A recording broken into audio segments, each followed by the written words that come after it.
Bersatulah Indonesia, jangan pernah terpecah belah. Walau kita berbeda, walau kita tak sama, Radio Republik Indonesia, kita Indonesia sesungguhnya.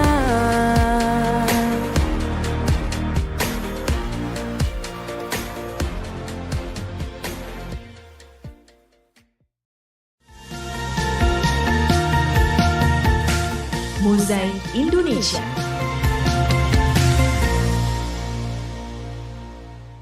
Baik pendengar berbahagia dimanapun Anda berada, selamat sore, Assalamualaikum warahmatullahi wabarakatuh. Apa kabar untuk Anda semua? Semoga saja sore hari ini semuanya pada sehat dan bahagia, gembira sama orang-orang terdekat. Dan pada sore hari ini kita kembali menyapa Anda di program Musik Indonesia. Nah, pendengar, pada kesempatan pada sore hari ini kami bersama narasumber ya. Beliau adalah Kim Dharma Bakti ya, Kecamatan Bluto, yang terkait dengan wisata religi Pujuk Pongkeng ya, yang masyhur tentunya di wilayah Tapal Kuda. Nah, pendengar, seperti apa saja terkait dengan adanya Pujuk Pongkeng dan kisahnya saat lagi. Dan sebelum kami bahas tentang wisata religi Pujuk Pongkeng, kami sapa dulu. Kami sudah tersambung dengan Bapak Abdul Hadi. Selamat sore, Assalamualaikum Bapak Hadi. Waalaikumsalam warahmatullahi wabarakatuh. Selamat sore juga Bapak. Iya, bagaimana sekarang udah enak bisa mendengar suara kami, Bapak? Sangat terdengar dengan jelas dan Sangat mantap. terdengar dengan jelas. Oke, baik, terima kasih. Nah, Bapak, ini kami mohon maaf dan sepertinya waktu kita sudah, waduh, ini berjalan dan begitu cepat ya. Mungkin bisa langsung saja terkait dengan banyak wisata yang ada di Pulau Madura ini khususnya. Akan tapi yang satu ini yang akan kita bahas ini sepertinya gimana ya, cuman belakangan ini menjadi sesuatu yang sangat viral dikarenakan banyak artian bisa apalah, bisa dapat jodoh dan pokoknya banyak. Tapi sebelumnya kami sapa dulu. Mungkin bisa diperjelas dulu. Ini terkait dengan religi wisata Pujuk Pongkeng. Ini letaknya di mana, Bang Hadi? Baik, saya ceritakan ya. Hmm? Pujuk Pongkeng atau Asta Pongkeng itu terletak di Kecamatan Buluto, tepatnya di Desa Pakandangan Sangra. Kalau jarak tempuh dari kota Sumeneb ke Kecamatan Buluto itu sekitar 20 km. Pujuk Pongkeng atau Asta Pongkeng sendiri itu diapit oleh 3 desa. Pertama Desa Ingpajaraja, kedua Desa Ingdakeh, dan terakhir Desa Pakandangan Sangra yang merupakan lokasi dari Pujuk Pongkeng tersebut. Ya, jadi kalau ada teman-teman mungkin yang ingin ke sana sebenarnya gampang ya, tinggal kita turun mungkin di Pertolongan Bluto sana arah ke Ke mana? barat, Ke barat. ke kanan kalau ada di kota ke kanan. Kalau dari kota ke kanan, tapi kalau daerah yang dari Surabaya mungkin ke kiri ya. Berarti baik, terima kasih. Ini mungkin langsung saja sudah banyak yang pingin tahu tentang sejarah. Tapi apa ya? Kenapa kok disebut Pujuk Pongkeng kok tidak apa ya? Mungkin ada yang lainnya mungkin bisa dijelaskan Bapak Adi. Baik, Pujuk Pongkeng tersebut merupakan istilah penamaan dari masyarakat karena bertepatan dengan salah satu nama dusun, yaitu Dusun Pongkeng. Hmm. Pongkeng tersebut berada di Desa Ingpajaraja. Tetapi untuk lokasi Asta atau Pujuk Pongkeng ini berada di Desa Pakandangan Sangra. Pujuk Pongkeng tersebut ini merupakan salah satu asta atau peristirahatan dari beberapa ulama penyebar Islam Mm-mm. yang menurut kepercayaan masyarakat itu lebih dulu atau lebih awal dari pemerintahan zaman raja-raja di Sumeneb. Diperkirakan masuk ke Indonesia sudah pada zaman era Wali Songo periode awal. Wah, lah betul ya. Kalau seingat saya dulu ya, dulu masih kecil mungkin 45 tahun yang lalu lah. Tapi jalan tidak seperti yang sekarang ini, tidak seviral ini.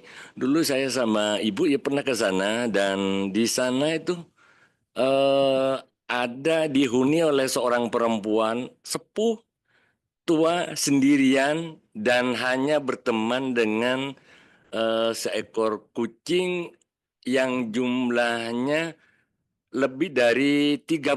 Saya tahu waktu itu saya ingat saya mau nangis mau minta itu dan baju kucing itu dikasih baju dan dari cerita ibu itu kenapa itu karena dia berteman dengan itu dengan kucing dan kucing itu bisa disuruh-suruh. Apa betul seperti itu Bang Bapak Adi? Betul sekali, Bapak. Perempuan tersebut bernama Ratin Sumba. Ya Ratin betul. Iya. Sumba tersebut katanya merupakan salah satu keturunan bangsawan di Sumeneb, makanya disebut Ratin Sumba. Hmm. Beliau seorang perempuan spiritual atau tirakat di tempat ini. Dan peliharanya itu kucing. Itu betul-betul sekali itu. Dulu masih jalan setapak, dan apabila kita udah nyampe ke sana sebenarnya tidak mau turun lagi, maunya netap di sana.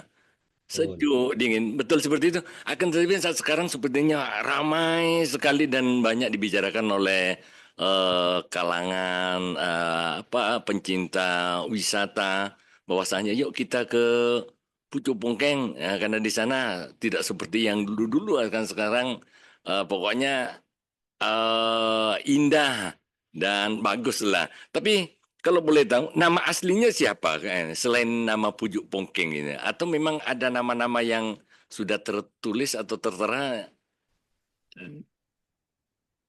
Betul. Saya jelaskan ya. Iya. Pucuk Pongkeng tersebut merupakan penyebutan nama dari sebuah wilayah atau lokasi. Sedangkan para ulama penyebar agama Islam yang diyakini sebagai wali Allah di sini paling barat itu bernama Syekh Arif bin Muhammad Maulana Maghribi, Mhm. yang kuburan sebelah timur itu 3 orang. Pertama bernama Syekh Langsi, kemudian yang kedua Siti Ambarwati, yang ketiga Syekh Bakir, dan yang terakhir Agung Syarifah. Untuk asal usulnya, masyarakat mempercayai bahwa penghuni atau para wali Allah tersebut di sini, khususnya Syekh Arif Muhammad bin Maulana Morobi, itu berasal di daerah Maghrib atau dari daerah Afrika Utara gitu. Iya, wah, seperti itu ya. Nah, ini kalau kita berbicara tentang wisata religinya, dan orang-orang itu sepertinya di sini juga mau ke sana, cuman takutnya ramai. Kalau berbicara tentang ramai, eh, ramainya hari apa atau jam berapa, Bapak Adi? Ya, Asta Pujuk Pongkeng ini tiap hari, tiap malam itu ramai. Tetapi yang paling ramai itu biasanya hari Jumat dan hari Ahad. Kemudian pas hari-hari raya. Misalnya hari raya Idul Fitri, hari raya Idul Adha, kemudian acara Maulid Nabi, dan ke hari-hari besar keagamaan. Tetapi untuk tiap harinya pasti ada berziarah. Kemudian juga ada beberapa musafir dari luar Madura yang berada di sini. Bahkan misalnya dari Jawa Barat, Banten, Banyuwangi, dan beberapa wilayah di Indonesia sudah sampai di sini. Dan alhamdulillah mereka merasa enak, merasa betah ketika berziarah di Asta Pongkeng ini. Seperti itu. Jadi bukan hanya siang, walaupun malam juga banyak pengunjung ya, Bapak Adi, ya? Betul. Eh, Siang malam. siang malam. Tapi Kalau dilihat dari sana, sepertinya apa ya, dari segi bangunan, dari kenyamanan pengunjung, saat sekarang udah layak lah untuk kita kunjungi ke sana. Tapi kalau boleh tahu, mungkin ada yang menggagas di sana atau memang karena dari hati nurani dari seseorang yang biar pengunjung ya enak berziarah, tidak terganggu dengan sesuatu, atau memang ada komunitas yang memang untuk melestarikan pujuk pongkeng yang ada di Pakandengan Sara sana, Wadi. Betul. Untuk fasilitas yang ada di sini sudah sangat memadai. Hmm. Digagas oleh teman-teman dan lingkungan masyarakat, juga ada komunitas di sini yang merawat dan menjaga Stapuduk Pongkeng gitu. Sehingga akses dari luar daerah untuk masuk ke sini sudah sangat layak dan bagus. Bahkan beberapa peziarah dari luar Pulau Madura seperti dari daerah Tapal Kuda, Hmm. mereka berbondong-bondong menggunakan minibus. Artinya kendaraan besar pun sudah masuk ke sini. Sedangkan fasilitas yang ada di wilayah Pujuk Bongke ini, area parkir yang sangat luas, kemudian MCK itu ada, musola ada, dan tempat peristirahatan sudah ada, serta yang paling minat untuk ditempati itu untuk sekedar cangkruan bagi masyarakat adalah warung kopi. Itu sudah Seperti ada itu. di Ya? sini. Jadi Ya, intinya kalau memang nanti ada dari pengunjung dari luar kota atau bas yang baru kali ini mendengar bahwasannya ada wisata religi, wisata Pucuk Pongkeng yang enak untuk kita kunjungi. Jadi kalau kemalaman atau bagaimana mungkin juga bisa bermalam di sana. Bisa juga ada penginapan ya Bapak Adi ya. ada penginapan disediakan oleh teman-teman komunitas di sini. Jadi intinya jangan khawatir lah ya. Jangan Oke. khawatir, keamanan dan kenyamanan ada yang menanggung. Yang penting usaha untuk berbuat aman terhadap dirinya sendiri itu dijaga dulu. Seperti itu. Baik. Nah, ini kalau kita berbicara tentang ziarah, berziarah. Kalau berziarah mungkin ya sudah seperti itulah kita mendoakan bagaimana. Cuman selain berziarah mungkin ada pemandangan lain yang bisa untuk kita pandangi yang mungkin lebih lebih lagi menenangkan pikiran kita atau lebih lagi bahwasanya kita melihat kekuasaan. Wah, begitu luarnya, begitu luar biasanya. Mungkin ada selain berziarah Pak Wadi.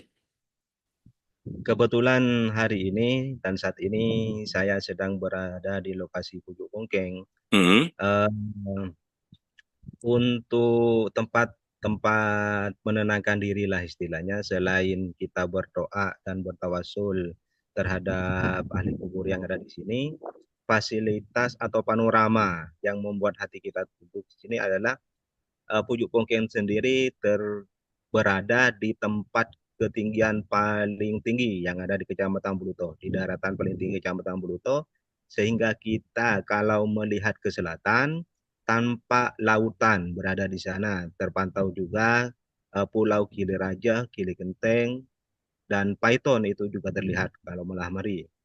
Kemudian kalau ke utara kita bisa melihat Kota Sumeneb, Pulau Talangu, dan semacamnya.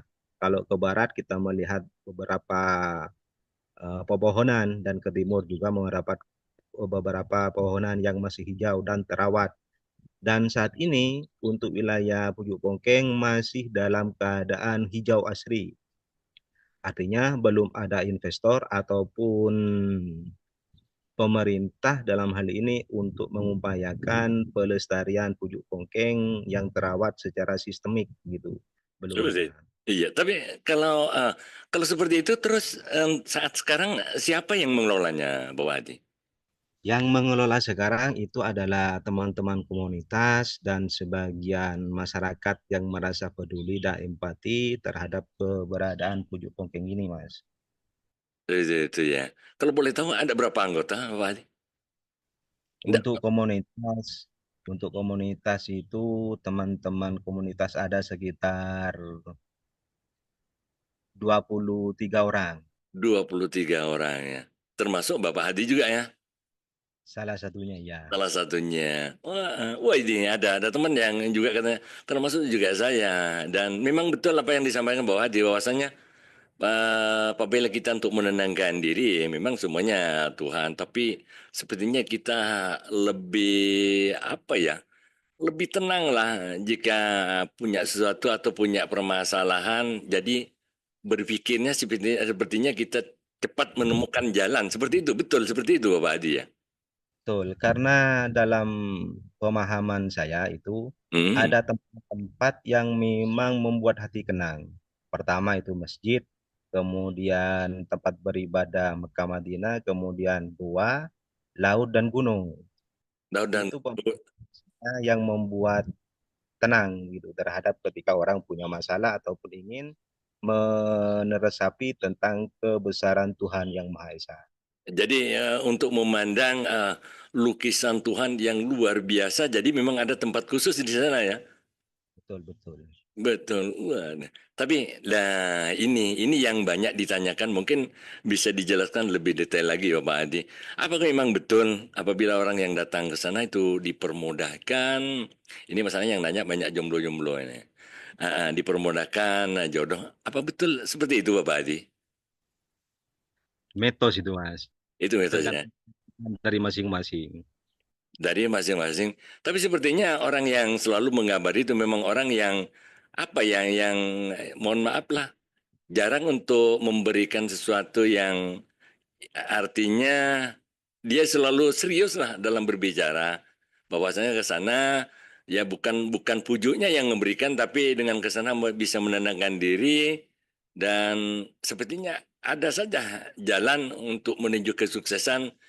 Ya kalau yang sebelum-sebelumnya mungkin banyak pertimbangan tapi setelah dari sana bisa merenungkan dan sepertinya kita menerima apa adanya seperti itu. Mungkin itu yang dikatakan apa ya, bukan mempermudah jodoh tapi menerima jodoh yang Tuhan berikan. Mungkin pasnya seperti itu loh Bapak Ati. Kalau seperti itu saya sepakat. Sepakat ya.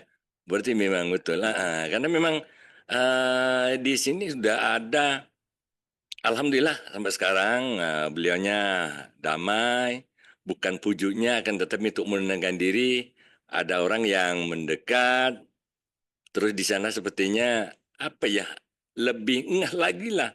Oh mungkin ini Tuhan yang telah diberikan daripada pokoknya apa ya rasa untuk menerima itu lebih pas lagi lah di sana. Intinya siapa dia yang datang mungkin ini dia Tuhan yang sudah berikan untuk saya. Jadi eh, saya harus menerima seperti itu. Dan alhamdulillah udah lebih dari 4 orang yang teman saya sendiri. Dan kalau gitu mungkin betul. Jadi intinya boleh dong siapa-siapa saja mungkin yang mau pingin mau ke sana mumpung ada Pak Hadi dan mungkin nanti bisa mengarahkan di sinilah untuk kita bersemedi lebih mendekatkan diri lagi. Seperti itu mungkin ya siap Pak Hadi ya. Siap, insya Allah Siap siap. ya. Tapi ngomong-ngomong kata ya Kami kenapa? juga kami juga mengundang dan menerima dengan sangat senang hati ketika Mm-mm. ada masyarakat Indonesia atau pendengar RRI dimanapun berada untuk berkunjung dan berziarah ke wisata religi Pujuk Pongkeng yang ada di Kecamatan Buluto ini. Iya, tentunya tidak sulit lah untuk mengetahui lokasi tempatnya. Mungkin langsung aja ke Kecamatan Bluto, akses jalannya enak, mobil parkir enak, ada tempat penginapan, musola, masjid, pokoknya lengkap semuanya.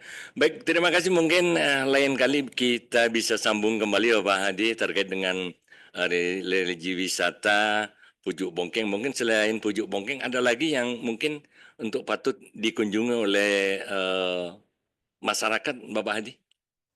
Kalau untuk wilayah Kecamatan Buluto sendiri sebenarnya banyak. Di Kuluk Mancung ada wisata religi bernama Si Akbar. Kemudian di Kaupedi ada Si Arif. Wah, kalau bicara wisata religi di Buluto itu insya Allah banyak juga. Dan untuk menyebutkan satu persatu itu saya kurang paham. Tetapi kami dari komunitas siap mengantarkan ketika ada masyarakat Mhm. yang mau berkunjung ke wisata religi di Kecamatan Buluto. Siap. Baik, dan untuk sementara memang untuk yang lainnya masih belum siap dari segi kenyamanan parkir atau dan lainnya. Seperti itu mungkin Bapak Hadi ya. Semoga saja nanti seperti di Pujuk Pongkeng lah, semuanya terjamin nyaman, aman, dan nyaman.